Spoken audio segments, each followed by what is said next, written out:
ยกมือ10 นิ้วต่างพวงมาลาดอกไม้ถวายความเคารพนอบนบไวยสาพระทิตไตรรัตนผ่านแผ้วพระแก้วเจ้าทั้งสามประการอันไม่มีพระพุทธพระธรรมพระสงฆ์ขอถวายความเคารพครูบาอาจารย์พระเถรานุเถระเจ้าคณะพระสังฆาธิการทุกรูปขอเจริญปรคณะศรัทธาญาติโยมสาธุชนท่านทั้งหลายที่กำลังติดตามรับชมรับฟังรายการธรรมรับอรุณเจ้าวันนี้เจ้าวันพฤหัสบดีที่6กุมภาพันธ์2568วันนี้มาพบกันกับอาตมาภาพพระครูจันทสรการเจ้าอาวาสวัดทุ่งหมื่นน้อยตำบลหนองหานอำเภอสันทรายจังหวัดเชียงใหม่ได้นำรายการธรรมรับอรุณมาพบปะกับศรัทธาญาติโยมทุกวันพฤหัสบดีอาทิตย์เว้นอาทิตย์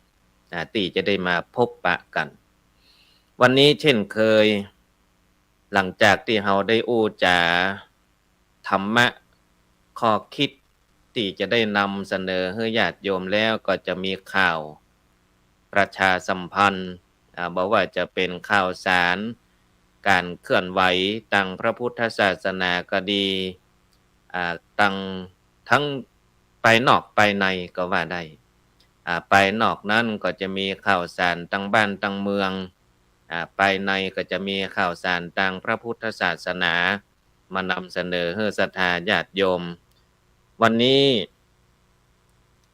เอาข่าวสารตั้งคณะสงฆ์มาอู้มาจากันเฮียก่อนซึ่งวันนี้นั้นเป็นวันที่6กุมภาพันธ์ตั้งคณะสงฆ์ซึ่งหมายมี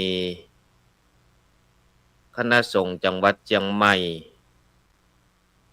มีหลวงพ่อพระธรรมเสนาบดีรองเจ้าคณะภาค7เป็นประธานฝ่ายสงฆ์ก็จะมีงาน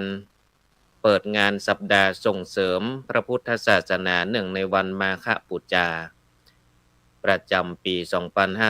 2568ซึ่งในวันนี้วันที่6กุมภาพันธ์นี้ที่วัดพระสิงห์ก็จะมีงานคือจะเริ่มตั้งแต่มะงายเป็นต้นไปละ8 โมงเพิ่งก็จะไปจุไปพร้อมกันที่ขวงประตูตาแปก็จะมีการแห่ขบวนจากประตูตาแปไปยังวัดพระสิงห์แล้วก็ในช่วงมัตอนก็จะมีการประชุมกันของหน่วยงานราชการองค์กรประชาชนเพิ่นจะไปจุไปพร้อมกันที่วิหารหลวงวัดพระสิงห์ซึ่งมีหลวงพ่อพระธรรมเสนาบดีเป็นต้นเป็นประธานฝ่ายสงฆ์ก็จะมีการเปิดงานสัปดาห์ส่งเสริมพระพุทธศาสนาเนื่องในวันมาฆบูชาก็จะมีการประชุมของพระธรรมทูตประชุมกันของพระธรรมทูตจังหวัดเชียงใหม่ก็จะมีการมอบเกียรติบัตรของหน่วยอบรมประชาชนประจำตำบลดีเด่นและของแต่ละอำเภอเนาะก็มีฆราวาสญาติโยมก็จะได้รับใบเกียรติบัตรหมู่บ้านรักษาศีล5ดีเด่นแก่ผู้แทนหมู่บ้านอันนี้ก็จะเป็นงานของตั้งคณะสงฆ์เนื่องในวันมาฆบูชาอย่างญาติโยมที่หู้ข่าวสารงานบุญช่วงนี้อยู่ในช่วงถ้าเป็นภาคเหนือเราก็อยู่ในช่วง5เดือน5วันที่12กุมภาพันธ์นี่เป็นวัน5เป็งแล้วก็ตรงกับวันสำคัญทางพระพุทธศาสนาคือวันมาฆบูชาช่วงนี้คณะสงฆ์ก็จะรณรงค์อย่างในงานวันที่6ก็จะเป็นการเปิดโครงการสัปดาห์ส่งเสริมพระพุทธศาสนาเนื่องในวันมาฆบูชาสำหรับวันที่9กุมภาพันธ์นั้นตั้งโรงเรียนธรรมราชศึกษาวัดพระสิงห์วรมหาวิหาร เพิ่นก็จะมีการจัดแข่งขันสวดมนต์สวดมนต์หมู่สรรเสริญพระรัตนตรัยทำนองสรพัญญะอันนี้จะเป็นการประกวดสำหรับละอ่อนระดับชั้นประถมชั้นมัธยมอันนี้ก็จะเป็นกิจกรรมแล้วก็จะมีการประกวดบรรยายธรรมระดับจังหวัดอันนี้ก็เป็นงานเพิ่นเฮาว่าเป็นกิจกรรมที่ดีโครงการประกวดบรรยายธรรมระดับจังหวัดวันที่9กุมภาพันธ์2568ที่โรงเรียนธรรมราชศึกษาวัดพระสิงห์วรมหาวิหารอันนี้ก็เป็นกิจกรรมที่ดีที่งามในสัปดาห์ส่งเสริมวันสำคัญทางพระพุทธศาสนาอันนี้เป็นข่าวสารตั้งไปในส่วนข่าวสารไปนอกนั้นก็จะมีงานอย่างพ่องทางบ้านทางเมืองของเฮา7 8 9นี่เป็นวันงานไม้ดอกไม้ประดับเปิ้นจัดกันที่สวนบวกหาดศรัทธาญาติโยมก็ดีครูบาอาจารย์ก็ดีที่ชอบไปตั้งไม้ดอกไม้ประดับก็ไปพอไปก่อยกันได้ส่วนวันนี้หลายที่หลายทางก็เริ่มมีงานอย่างตังสันทรายของเฮานั้นก็มีงานพระราชทานเพลิงศพของหลวงพ่อท่านพระครูประภากรกิจโกศลอดีตเจ้าคณะตำบลหนองจอมอดีตเจ้าวาดวัดตากเกวียนอำเภอสันทรายเชียงใหม่ก็ตอนนี้ก็ตั้งบำเพ็ญที่นกฮัดวันนั้นได้มีการอังคาราธนาสรีระร่างหลวงพ่อไปนอนที่นกฮัดสดีลิงแล้วก็จะมีการพระราชทานเพลิงศพในวันที่8วันเสาร์ที่8กุมภาพันธ์ศรัทธาญาติโยมท่านใดที่เป็นลูกศิษย์ลูกหาได้ให้ความเคารพนับถือหลวงพ่อท่านพระครูหรือตุลุงอ้ายก็ไปร่วม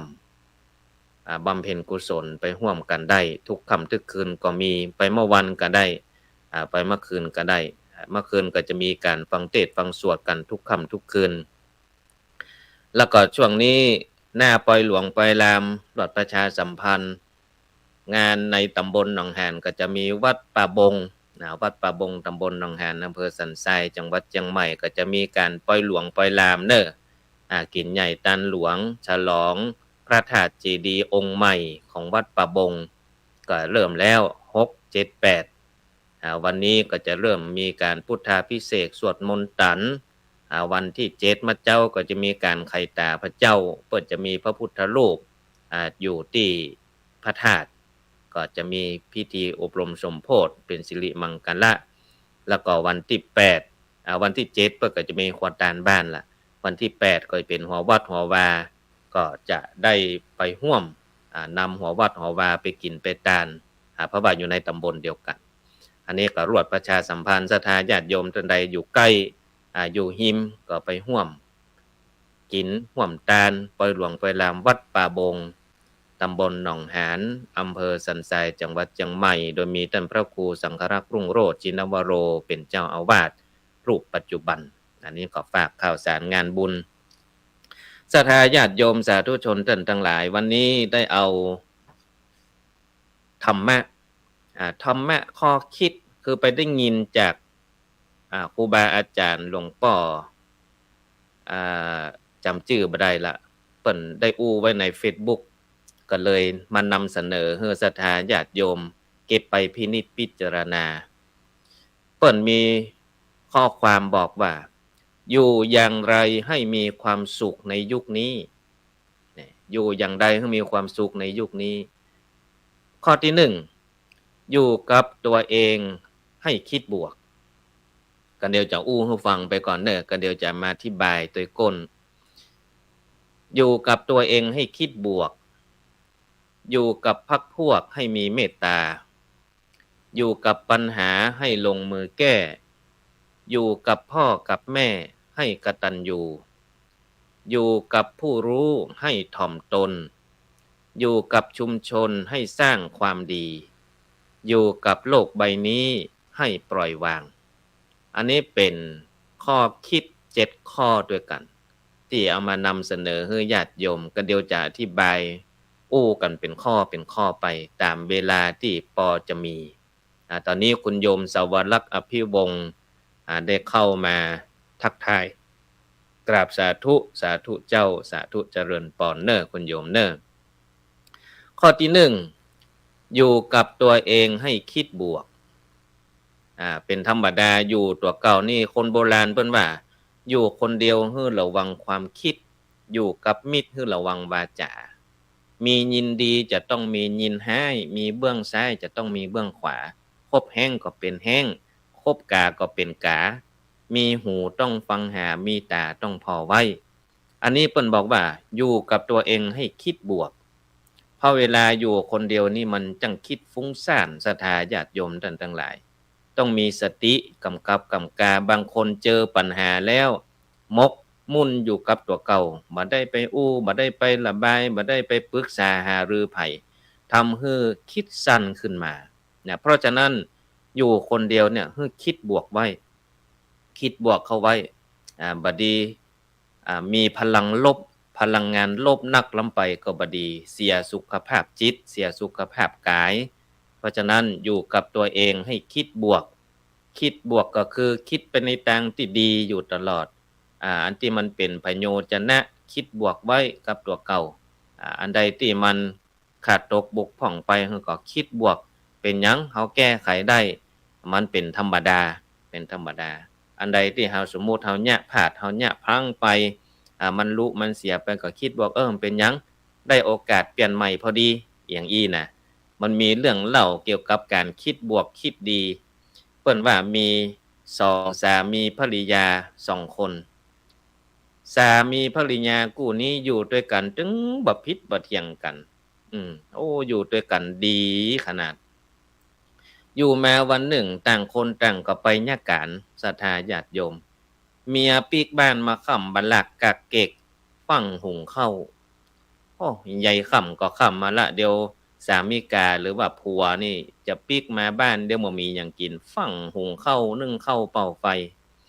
ปรากฏว่าข้าวสุกพ่องบ่สุกหลายเพิ่นฮ้องว่าได้3กษัตริย์จันลุ่มจะไหม้หน่อย จันกลางนี่แจ๊ะหน่อยจันบนนี่ลูบ่สุกก็ตักประกองบ้านนี้อยู่หิมน้ำเนาะอยู่หิมน้ำเหมืองใกล้ถึงเวลาสามีกาปิกมาบ้านฝั่งจัดแจงแปลงกับข้าวกับปลาไปนั่งกินที่ชานเปิ้นฮ้องแบบคนเมืองว่าพิไลคนไทยเปิ้นก็ว่าน่าจะเป็นชานบ้าน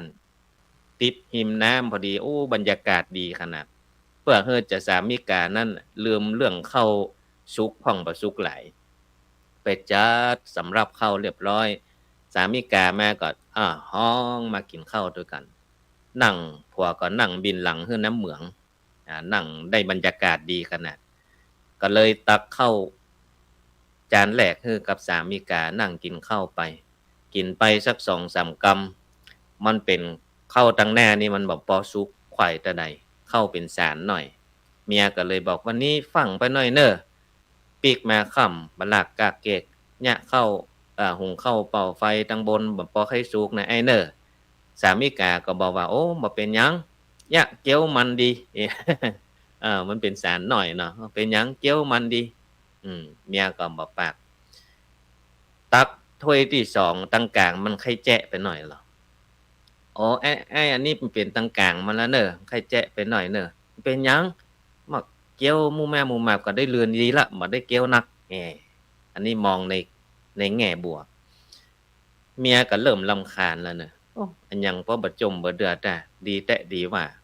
ตักถ้วยที่3ไปมันไข่สาบไหม้หน่อยมันก้นหม้อน่ะอันนี้ก็ลูกไข่สาบไหม้หน่อยเน้อไอ้เน้อมันเป็นหยังหอมดีเฮ้ยหอมดีมึนๆไหนได้กินเป็นหยัง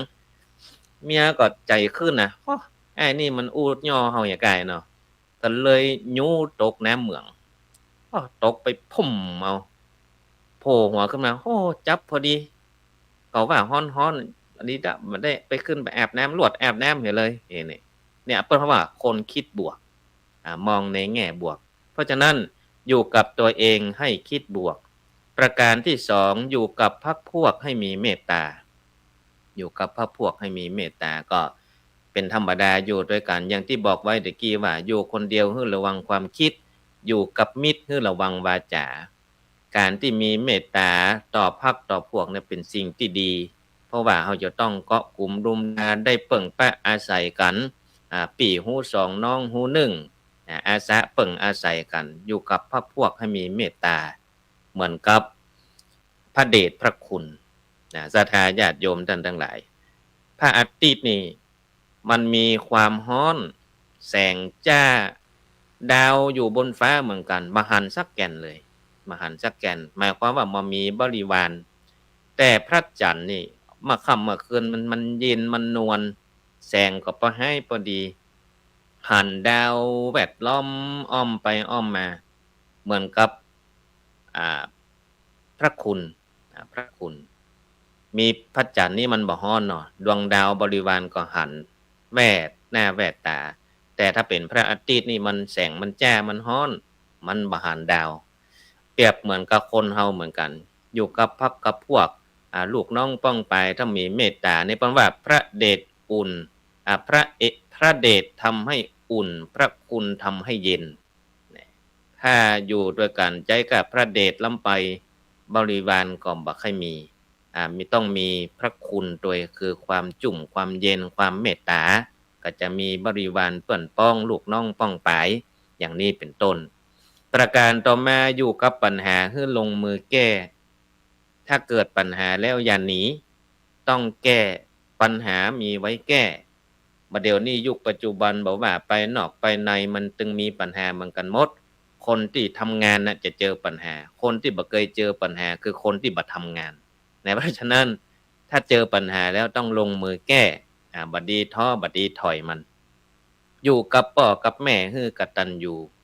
อันนี้เป็นธรรมะขั้นพื้นฐานอยู่แล้วนิมิตตังสาธุรูปานังกตัญญูกตเวทิตาติคือการที่มีความกตัญญูกตเวทีเนี่ยเป็นเครื่องหมายของคนดีเพราะฉะนั้นอยู่กับพ่อกับแม่คือกตัญญูหูกุลกตัญญูกตเวทีกตัญญูคือหูกุลกตเวทีคือตอบแทนกุลอย่างนี้อยู่กับพ่อกับแม่อยู่กับผู้มีพระคุณครูบาอาจารย์ได้หมดคือมีความกตัญญูอยู่กับผู้รู้ให้ถ่อมตนอยู่กับผู้รู้ให้ถ่อมตนคนโบราณเปิ้นจึงบอกว่าจะไปเป็นน้ำเต็มแก้วจะไปไหนก็ตามเนี่ยสุมาเตอเปิ้นบอกว่าเอาแง่วไปก่อนหมายความว่าอย่างไรหมายความว่าจะไปอวดหู้แทนที่จะได้ความหู้ใหม่ๆนะศรัทธาท่านทั้งหลายไปอวดหู้ไปเหี่ยหมดเปิ้นจะสอนเปิ้นจะแตะเปิ้นจะแนะจะนำมาฮับแล้วว่าโอ้กูหู้หมดละอย่างอี้นะใจบ่ได้เพราะฉะนั้นอยู่กับผู้รู้ให้ถ่อมตนอย่างใดหาครับอันนี้มันเป็นอย่างใดเนี่ยถามเพื่อที่จะได้ความหู้ใหม่ๆเข้ามาผดับสติปัญญาถ้าเฮาไปอวดหู้อันใดก็หู้หมดเนี่ยนะบ่ได้ความหู้ใหม่ๆละเป็นน้ำเต็มแก้วเนี่ยเพราะฉะนั้นครูบาอาจารย์เปิ้นเปรียบเหมือนกับไม้ใส่กระบอกไว้ไม้ใส่กระบอกไว้ถ้ามันเต็มนี่นะเขย่าเด้อมันถึงบ่ดังศรัทธาลองพอเด้อแต่ถ้ากระบอกน้ำใดก็ดีแก้วน้ำใดก็ดีขวดน้ำใดก็ดีที่มันน้ำบ่เต็มนี่นะเขย่ามันดังดีดังเพราะฉะนั้นการที่อยู่กับผู้รู้เนี่ยคือถ่อมตนจะได้รับความรู้ใหม่ๆอยู่กับชุมชนให้สร้างความดีชุมชนนี่หมายถึงสิ่งแวดล้อมสังคมบอกว่าจะเป็นสังคมตั้งพระตั้งเจ้าก็ดีสังคมตั้งฆราวาสญาติโยมก็ดีอยู่กับชุมชนอยู่กับสังคมน่ะให้สร้างความดีพระสงฆ์องค์ข้าเจ้าก็สร้างความดีฆราวาสญาติโยมก็สร้างความดีความดีในที่นี้คือสิ่งอันยังกระตามที่มันเป็นประโยชน์บ่เกิดโทษให้กับตัวเก่าและชุมชนสังคมทำไปเถอะอันใดที่มันจะดีจะงามทำไปนะอันนี้อยู่กับชุมชนให้สร้างความดีประการสุดท้ายอยู่กับโลกใบนี้ให้ปล่อยวางจะไปยึดมั่นถือมั่นจะไปยึดติดลำไปเป็นทุกข์เป็นว่าเพราะฉะนั้นอยู่กับโลกใบนี้มันเกิดขึ้นได้ทุกวินาทีความสุขความทุกข์มาศูนย์อันเราต้องรับมือมันให้ได้ คือการปล่อยวางมันเกิดขึ้นแล้วก่อนแล้วไปมันจึงจะเกิดแบบวันใดก็วันหนึ่งสมมุติว่าเป็นการเกิดแก่เจ็บตายอย่างก็ดีที่มันจะมากระทบกระทั่งเราก็ต้องยอมรับมันเพราะว่ามันเป็นเช่นนั้นเองแล้วก็แถมบำเมินบันแนนอันนี้ครบไปแล้วนะ7ข้อทบทวนให้ฟังเนอะอยู่กับตัวเองให้คิดบวกอยู่กับพรรคพวกให้มีเมตตาอยู่กับปัญหาให้ลงมือแก้อยู่กับพ่อกับแม่ให้กตัญญูอยู่กับผู้รู้ให้ถ่อมตนอยู่กับชุมชนให้สร้างความดีอยู่กับโลกใบนี้ให้ปล่อยวางแล้วก็แถมว่าเมินบันนานก็จะเป็นวันสำคัญทางพระพุทธศาสนาคือวันที่12กุมภาพันธ์2568เป็นวันมาฆบูชาก็เอาวันมาฆบูชามามาจาปิดท้ายรายการเนี่ยสักเล็กสักน้อยเพราะว่าศรัทธาญาติโยมจะได้รู้ความหมายว่าวันมาฆบูชาเนี่ยเป็นจะใดวันมาฆบูชานี่เป็นวันสำคัญทางพระพุทธศาสนานอกจากจะเป็นวันที่เกิดเหตุการณ์สำคัญบนห้องว่าจาตุรงคสันนิบาตหมายถึงการประชุมครั้งใหญ่ของพระสงฆ์ที่เกิดขึ้นโดยบ่ได้นัดหมายมีองค์ประกอบ4ประการ 1. พระสงฆ์จำนวน 1,250 รูปมาประชุมกันโดยบ่ได้นัดหมายประการที่2พระสงฆ์ทั้งหมดทั้งมวลเป็นพระอรหันต์ข้อที่3พระสงฆ์ทั้งหมดได้รับการอุปสมบทโดยตรงจากพระพุทธเจ้าเปิ้นว่าเอหิภิกขุอุปสัมปทาและข้อที่4เป็นวันเพ็ญขึ้น15ค่ำเดือน3ตั้งใต้เปิ้นเป็นเดือน3บ้านเฮาเป็นเดือน5ในวันนั้นพระพุทธเจ้าเปิ้นแสดงอะไรหยังแสดงโอวาทปาติโมกข์ซึ่งเป็นหลักคำสอนทางพระพุทธศาสนาเป็นแนวทางในการปฏิบัติตนของพระสงฆ์รวมถึงพุทธศาสนิกชนทั่วไปโอวาทปาติโมกข์หลักธรรมสำคัญในวันมาฆบูชาข้อที่1สัพพปาปสะอาการนังคือไม่ทำบาปทั้งปวงกุศลัสสูปะสัมปทาคือทำกุศลให้ถึงพร้อมเปิ้นฮ้องว่าถ้าจะให้จำง่ายๆก็คือไม่ทำบาปให้ทำความดีแล้วก็ทำจิตใจให้บริสุทธิ์อันนี้จะจำง่ายถ้าบาลีเนี่ยญาติโยมจะจำยากจำง่ายๆหัวใจตั้งพระพุทธศาสนาก็คือทำความดีเว้นความชั่วทำจิตใจให้ผ่องใสให้บริสุทธิ์แต่อันนี้เป็นหัวใจของพระพุทธศาสนานอกจากนั้นแล้วศรัทธาญาติโยมก็จะมีกิจกรรมอย่างที่ขึ้นในรายการนี้ว่าเพื่อญาติโยมนั้นเข้าวัดเข้าว่าไปฟังเทศน์ฟังธรรมไปประพฤติปฏิบัติธรรมเนื่องในสัปดาห์ส่งเสริมพระพุทธศาสนาในวันมาฆบูชาใกล้วัดบ้านตัวเก่า